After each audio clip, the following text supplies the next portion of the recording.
చూడవ్యా అసలు దాకా ఓడైతే నువ్వు నన్ను కొట్టి నువ్వు నాకు ముందే మొలరా నువ్వు కొట్టిన కొట్టుడికి వెనక రక్తం రసంగా నన్ను కారుతుంది రవ్యా నా బాధ ఎవడు చెప్పుకొని చెప్పు. ఓ ఏమనుకో బాక సరే ఉండి చెప్తా. ఆ అడుక్కున్న నా కొడుకోడు ఓడి బడిపి నుడతాడి.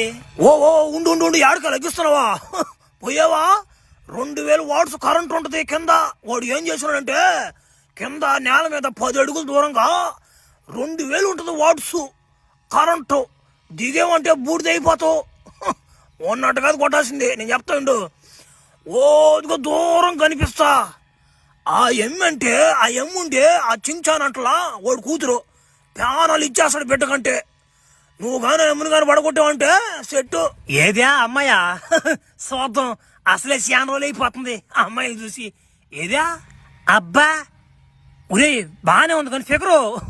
ఒరే సామాన్లు లేవా ఒడి కూడా కానీ బాగా వచ్చేస్తున్నాడు రా. ఏం మాటలే చెయ్యా.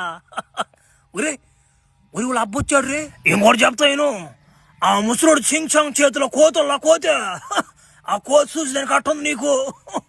అది అట్నే ఆ పిల్లకి వేయాలని చూస్తుంది తడది.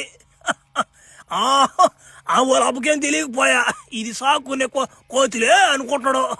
కానీ ఆ కోతి ఏమంటే తడేయాలని చూస్తుంది. సరే రవ్యో నీకు ఇంకోటి చూపించాలి రారా.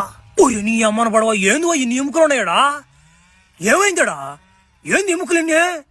రవ్యో నీలాగే వచ్చి చాలా మంది ఆపాలని వాడిని ఆ గోడ దాటినారా ఆ 2000 వాట్స్ కరెంటు కొట్టి మొత్తం ఎముకలు మిగిలాడు వేస్తున్న చెత్త.